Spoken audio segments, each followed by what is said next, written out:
Hello friends, welcome to YouTube channel tips and tips. 2 साल के rider पर आज होगा बड़ा फैसला। राज्य के सरकारी कर्मचारियों पर 2 साल के राइडर की शर्त के मामले में बुधवार को कुछ फैसले हो सकते हैं।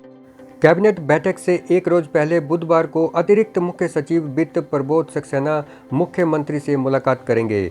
इस फाइल पर मुख्यमंत्री कार्यालय से ही डिस्कस लिखा गया था, तब से ये डिस्कस नहीं हो पाई है। यदि इसमें सहमति बन गई तो 26 मई को होने वाली कैबिनेट की बैठक में ये मामला सुलझ जाएगा और नोटिफिकेशन के साथ कर्मचारियों को ये लाभ मिल जाएगा। लेकिन इसमें असमंजस सिर्फ 3 जनवरी 2022 तक रेगुलर हुए कर्मचारियों और इस डेट तक कार्यरत कर्मचारियों के बीच है। राज्य के वित्त विभाग ने दोनों ही परिस्थितियों के लिए ऑर्डर तैयार कर रखे हैं और जैसा मुख्यमंत्री कहेंगे ये नोटिफिकेशन हो जाएगी। उधर इस बीच 2 साल के राइडर में फंसे कर्मचारी लंबे समय के इंतजार के कारण अपना सब्र खो रहे हैं। इनके साथ JOAIT के वे कर्मचारी भी हैं जिनको क्लर्क के समक्ष हायर ग्रेड पे का लाभ देने का ऐलान मुख्यमंत्री ने किया था। इस बारे में भी अभी कोई ऑर्डर जारी नहीं हुआ है। इनको भी इस फैसले का इंतजार है। यही वजह है कि बुधवार को प्रदेश के कई जिलों से राइडर में फंसे कर्मचारी राजपत्रित कर्मचारी महासंघ के अध्यक्ष अश्विनी ठाकुर से मिलने उनके कार्यालय जा रहे हैं। वे चाहते हैं कि कैबिनेट से पहले सारे मामलों में स्पष्टीकरण हो जाए ताकि और देरी इस मामले में ना हो। गौरतलब है कि मुख्यमंत्री जयराम ठाकुर ने राजपत्रित कर्मचारी महासंघ के कर्मचारी सम्मेलन में 3 अप्रैल को पीटरहॉफ में ये घोषणा की थी, लेकिन इसकी अधिसूचना आज तक जारी नहीं हुई है। इंटर डिस्ट्रिक्ट ट्रांसफर पर जल्द होंगे ऑर्डर। कई दिन से विवाद में उलझे इंटर डिस्ट्रिक्ट ट्रांसफर के मामले में अब क्लैरिफिकेशन जारी हो सकती है। मुख्यमंत्री कार्यालय से कार्मिक विभाग को वापस फाइल मिल गई है और इस पर अतिरिक्त मुख्य सचिव कार्मिक विभाग के साइन होने बाकी हैं। बुधवार को ये क्लैरिफिकेशन जारी हो जाएगी। पहले जारी की गई क्लैरिफिकेशन में के पैरा नंबर 3 को बदला जा रहा है और इसमें यह व्यवस्था की जा रही है कि इंटर डिस्ट्रिक्ट ट्रांसफर होकर आए कॉन्ट्रैक्ट कर्मचारियों का पिछला कार्यकाल लैप्स नहीं होगा। 2 साल की कॉन्ट्रैक्ट अवधि के बाद दूसरे जिला में अब वे रेगुलर हो पाएंगे। 5 जिलों में दूसरे जिला से ट्रांसफर होकर आए टीचर इस रेगुलराइजेशन का इंतजार कर रहे हैं। नेट परीक्षा के लिए 30 मई तक करें अप्लाई। नेशनल टेस्टिंग एजेंसी ने राष्ट्रीय पात्रता परीक्षा के लिए आवेदन की अंतिम तारीख बढ़ाने का फैसला किया है।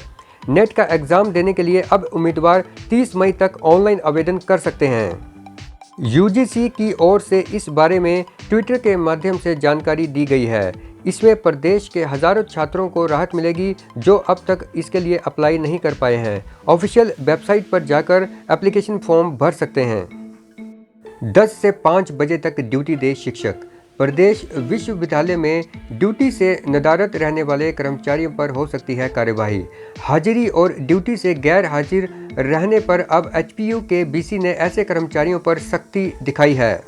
इसमें 10 से 5 बजे तक HPU में काम करने वाले कर्मचारियों और शिक्षकों को हर हाल में ड्यूटी देनी होगी।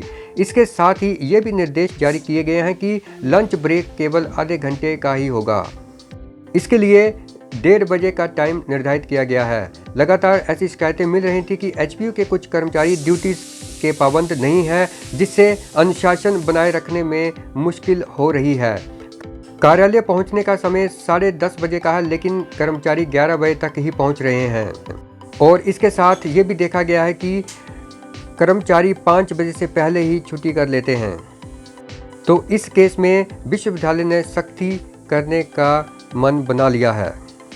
कल 96,811 बच्चों को खिलाई जाएगी एल्बेंडाजोल। जिला स्वास्थ्य विभाग की ओर से 26 मई को राष्ट्रीय कृमि मुक्ति दिवस मनाया जाएगा। इस दिन 1 वर्ष से 19 वर्ष तक के सभी बच्चों को एल्बेंडाजोल की सिरप या गोली के रूप में दवाई दी जाएगी। जिला स्वास्थ्य अधिकारी डॉक्टर रविंदर ने कहा कि कृमि दिवस को लेकर विभाग ने पूरी तैयारी कर ली है। उन्होंने कहा कि टैबलेट के अलावा विटामिन सिरप भी दी जाएगी। ये दवाएं स्कूल और आंगनबाड़ी में दी जाएंगी। स्कूलों के बाहर के बच्चों को आशा वर्कर्स की ओर से कवर किया जाएगा। उन्होंने बताया कि पेट में कीड़ों की वजह से अनीमिया और कुपोषण हो सकता है, जिससे बच्चों के मानसिक और शारीरिक विकास पर बुरा असर पड़ता है। मल्टीटास्क वर्कर भर्ती में सरकार ने दिया स्पष्टीकरण। आखिर वो नोटिफिकेशन आ गई जिसका सभी इंतजार कर रहे थे। ये वह अधिसूचना है जो सरकार द्वारा 24 मई को जारी की गई है।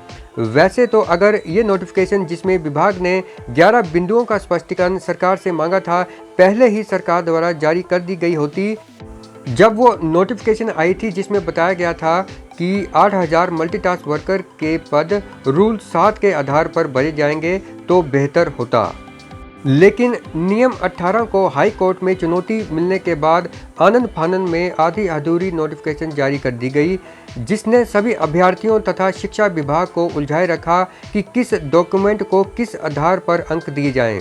इसके कारण अभ्यर्थियों का बहुत सा समय यूं ही व्यर्थ चला गया और साथ ही अभ्यर्थियों को कई परेशानियों का सामना भी करना पड़ा। पर चलो कहते हैं कि देर आए दुरुस्त आए। अब अधिकतर बिंदुओं की स्पष्टीकरण आ गई है और उम्मीद है कि जल्द ही बिना किसी विलंब के ये भर्ती प्रक्रिया संपूर्ण हो पाएगी। अब जमीन संबंधी मामला लगभग क्लियर हो गया है। भूमि दान जिस स्कूल के लिए किया है उसी स्कूल में मल्टीटास्क वर्कर की पोस्ट के लिए अप्लाई किया होगा तभी 8 अंक मिलेंगे। अगर पहले किसी कारणवश जमीन का इंतकाल नहीं हो पाया है पर भूमि पर स्कूल का कब्जा है तो उस स्थिति में भी लैंड डोनेशन सर्टिफिकेट जारी किया जाएगा और मान्य भी होगा। नोटिफिकेशन के बाद जमीन दान की गई है तो उसका कोई लाभ नहीं मिलेगा। और अगर किसी की फैमिली में पहले लैंड डोनेशन का बेनिफिट ले लिया है तो उस केस में दोबारा बेनिफिट नहीं मिलेगा। तो दोस्तों इसी प्रकार से बहुत से बिंदु थे जिनकी क्लेरिफिकेशन जरूरी थी और शिक्षा विभाग ने सरकार से 11 बिंदुओं की क्लैरिफिकेशन मांगी थी। तो सरकार ने एक कमेटी का गठन किया जिसकी जो सिफारिशें थी वो अप्रूव कर दी गई हैं और ये आप अपनी स्क्रीन पर देख सकते हैं। पूरी जो डिटेल है जो नोटिफिकेशन आई है उसकी पूरी डिटेल आप अपनी स्क्रीन पर देख सकते हैं।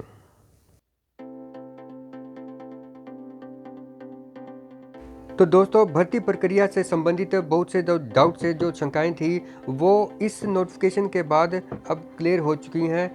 इसके बावजूद भी अगर आपकी कुछ क्वेरीज हैं तो आप कमेंट बॉक्स के माध्यम से उन्हें पूछ सकते हैं। चैनल के द्वारा पूरी कोशिश की जाएगी आपके डाउट्स को क्लियर करने की। और फिर भी अगर कुछ डाउट्स रह जाएंगे तो वो सिलेक्शन कमेटी उन्हें क्लियर करेगी, क्योंकि जो काउंसलिंग की डेट्स हैं वो इसी नोटिफिकेशन की वजह से रुकी हुई थी। कुछ ब्लॉक्स में तो डेट्स जारी कर दी गई थी लेकिन अधिकतर ब्लॉक्स ने डेट्स जारी नहीं की थी कि वो इंतज़ार कर रहे थे इस नोटिफिकेशन का। तो अब ये नोटिफिकेशन आ गई है तो दोस्तों अब जल्द ही 1-2 दिन के अंदर ही आपको लेटर्स मिल जाएंगे। तो आप अपने जो डॉक्यूमेंट हैं ओरिजिनल डॉक्यूमेंट्स उन्हें रेडी रखिए। तो कमेंट बॉक्स में दोस्तों ये भी पूछा गया था कि क्या हमने अगर कोई डॉक्यूमेंट पहले अटैच नहीं किया है तो उसे अब अटैच किया जा सकता है। तो आपकी जानकारी के लिए बता दूं कि अगर आपका जो डॉक्यूमेंट है करंट डेट का होगा तब वो शायद स्वीकार नहीं किया जाएगा। अगर पिछली डेट का होगा, बैक डेट का होगा, यानी कि पुराना डॉक्यूमेंट आपका है और आपने उसे अटैच नहीं किया है तो तब तो उसे स्वीकार कर ही लिया जाएगा।